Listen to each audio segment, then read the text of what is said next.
इस ऑपरेशन का मकसद टेररिस्ट कैंप्स और उनके सपोर्टर्स को टारगेट करना, उन्हें नेस्त नाबूद करना था और ये साफ संदेश देना था कि भारत आतंकवाद के विरुद्ध जीरो टॉलरेंस रखता है।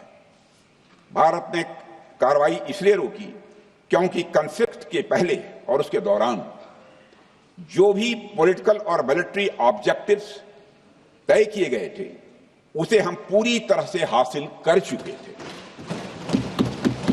इसलिए यह कहना, यह मानना कि यह ऑपरेशन किसी दबाव में रोका गया था, यह बेबुनियाद है और सरासर गलत है।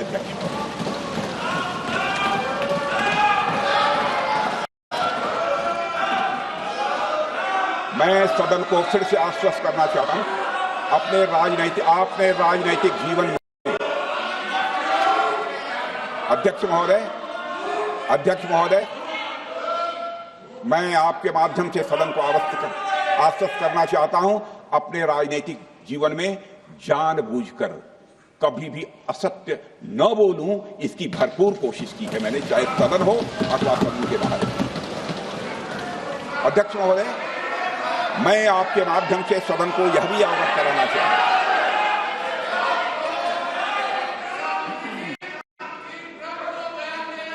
प्लीज बैठिए। आप क्यों खड़े? अध्यक्ष महोदय, मैं आपके माध्यम से सदन को यह भी अवगत कराना चाहूंगा कि सीमा पार करना या वहां की टेरिटरी कैप्चर करना इस ऑपरेशन का उद्देश्य नहीं था। ऑपरेशन सिंदूर प्रारंभ करने का मकसद था अध्यक्ष महोदय, उन टेरर नर्सरीज को खत्म कर देना जिन्हें पाकिस्तान ने बरसों से पाला पोसा हुआ है।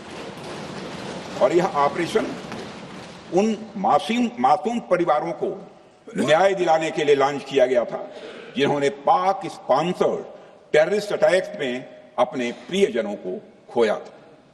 हमारी सेनाओं ने सिर्फ उनको टारगेट किया जो इन आतंकियों को सपोर्ट करते हुए भारत पर हमला करने की कोशिश में लगातार शामिल थे।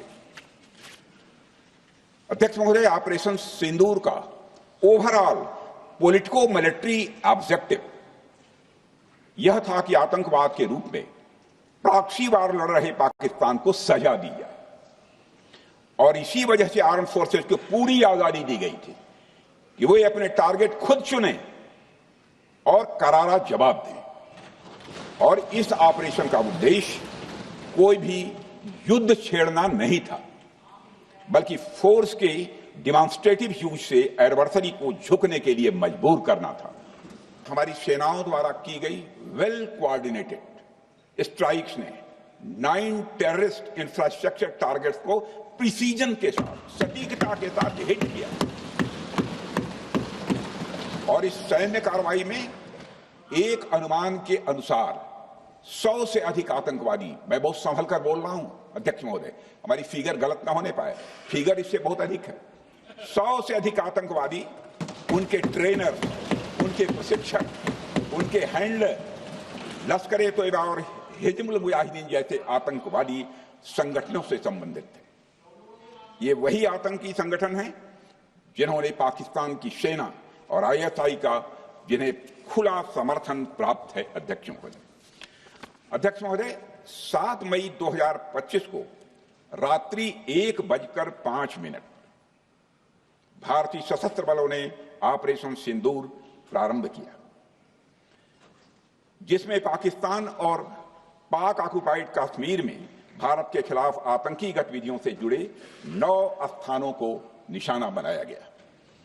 इसमें POK के मुजफ्फराबाद में सवाई नाला और सैयदना बिलाल कैंप, कोटली में मस्जिद अब्बास व मसबर रहील शाहिद कैंप, कोटली में गुलपुर कैंप, भिम्बर में बरनाला कैंप, कोटली में अब्बास कैंप और पाकिस्तान के पंजाब प्रांत में बहावलपुर, मुरिदके और सरजाल और मेहमुना जोया शामिल थे।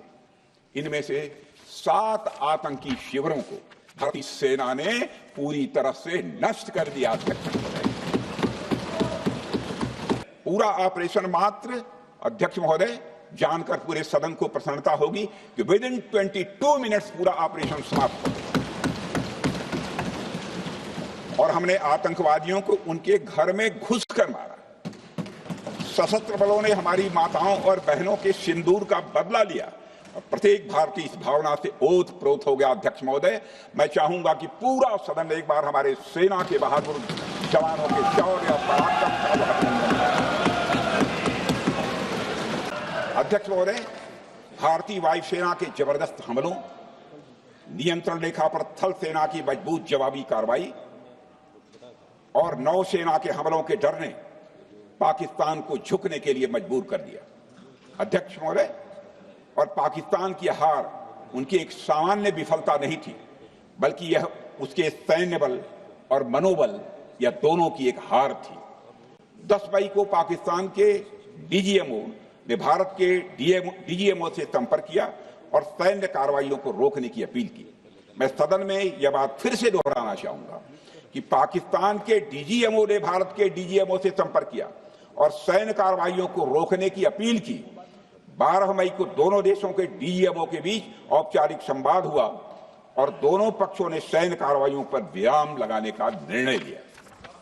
अध्यक्ष महोदय, यदि मैं इसे और भी प्रैक्टिकल तरीके से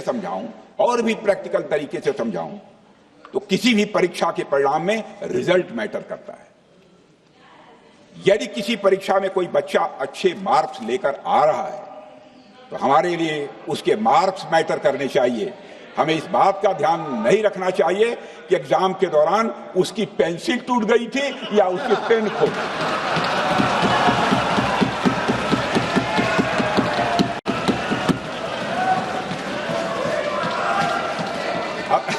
अध्यक्ष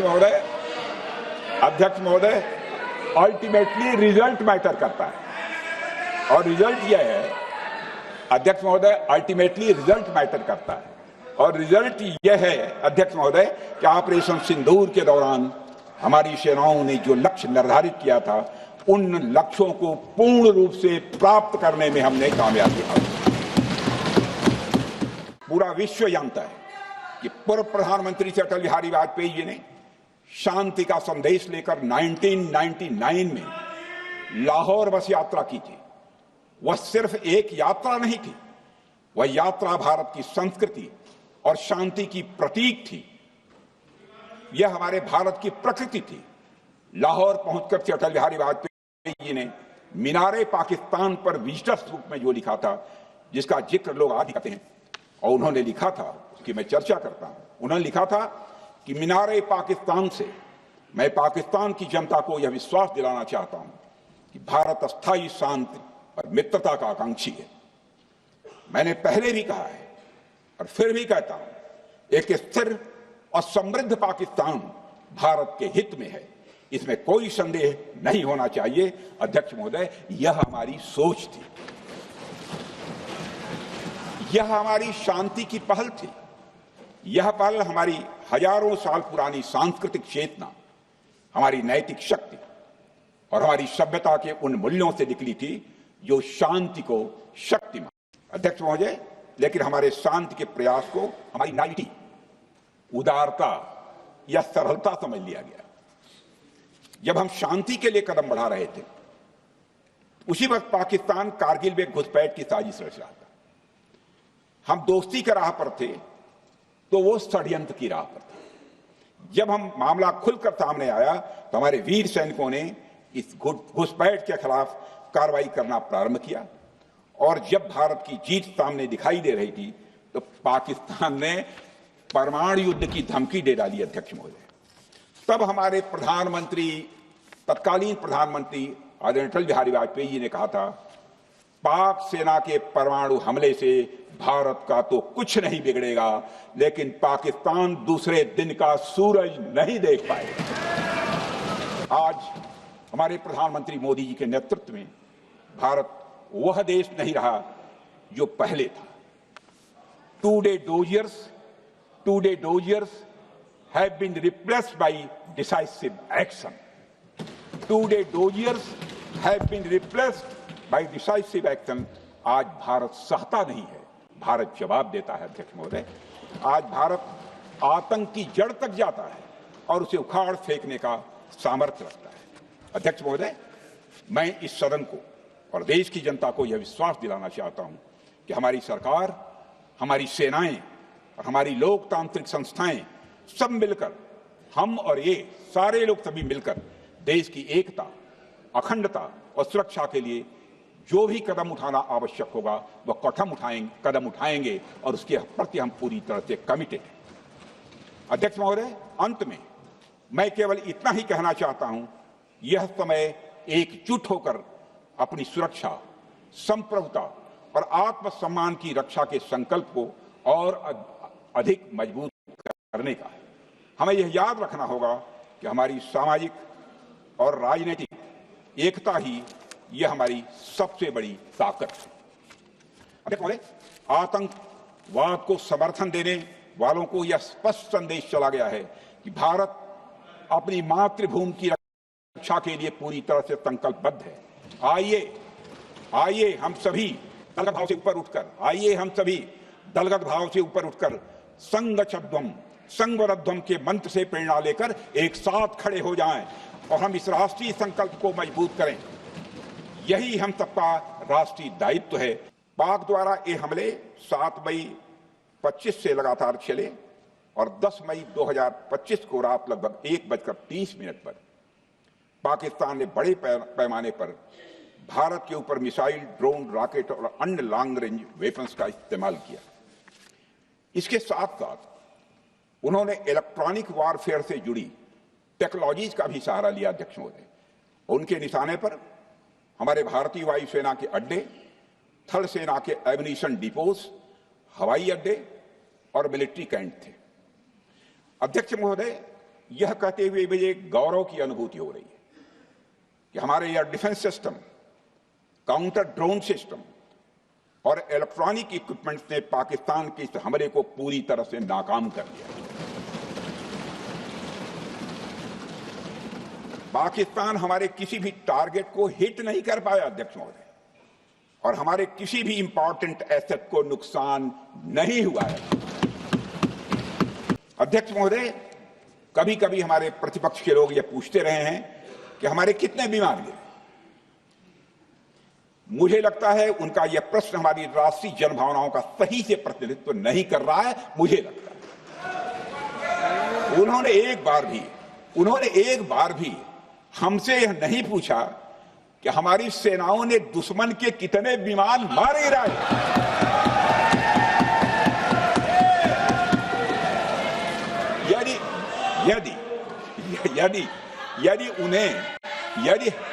यदि उन्हें प्रश्न पूछना ही है अध्यक्ष महोदय, तो उनका प्रश्न यह होना चाहिए, क्या भारत ने आतंकवादी ठिकानों को तबाह किया?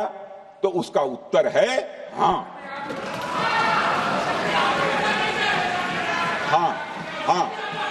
मैं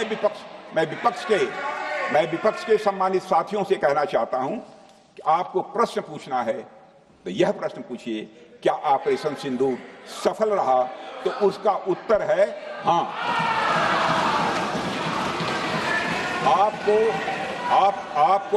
आपको प्रश्न पूछना है तो यह प्रश्न पूछिए कि जिन आतंकियों ने हमारी बहनों, हमारी बेटियों का सिंदूर मिटाया, क्या हमारी सेनाओं ने ऑपरेशन सिंदूर में उन आतंकियों के आकाओं को मिटाया? तो इसका उत्तर है हाँ। अध्यक्ष महोदय, मैं श्री प्रणब मुखर्जी जी ने अपनी किताब द कोलिशन ईयर्स में लिखा है, मेरे पास है भी, कोलिशन ईयर्स में लिखा है, जब मुंबई अटैक हुआ था, प्रणोदा ने लिखा है, जब मुंबई अटैक हुआ था, India had evidence that the terrorist came from Karachi port. Pakistan के नॉन स्टेट एक्टर्स के बहाने पूरी दुनिया में को पूरी दुनिया में कोई मान नहीं रहा था। उन्होंने लिखा है प्रणोदा ने, and I quote, amid heated debates within the cabinet, there was a demand for military intervention which I rejected. यह उन्होंने लिखा, मैंने नहीं लिखा, अनकोट। अध्यक्ष महोदय, भारतीय विदेश सेवा के एक वरिष्ठ अधिकारी ने भी अपनी किताब में इस बात की पुष्टि की है, जिनका नाम है अजय बिसारिया, और वो शायद फॉरेन सेक्रेटरी थे। कि मुंबई हमले के तुरंत बाद एक उच्च स्तरीय बैठक हुई थी, जिसमें तत्कालीन विदेश मंत्री पड़ौदा ने पूछा व्हाट शुड बी डन। तो विदेश सचिव शिवशंकर मेनन जी ने सुझाव दिया कि भारत मोरदके में लश्कर ए तोयबा के मुख्यालय पर क्रूज मिसाइल से हमला कर सकता है। यह सुनकर पड़ौदा ने चश्मा उतारकर साफ किया और सभी अधिकारियों को धन्यवाद देकर बैठक समाप्त कर दी। अध्यक्ष महोदय, उस समय की सरकार ने जो सही समझा वो किया, पर मैं मानता हूं कि अगर तब की सरकार ने भी 2016 सर्जिकल स्ट्राइक, 2019 एयर स्ट्राइक जैसे निर्णायक और कठोर कदम उठाए होते तो पाकिस्तान की स्ट्रेटेजिक कैलकुलस बदल सकती थी।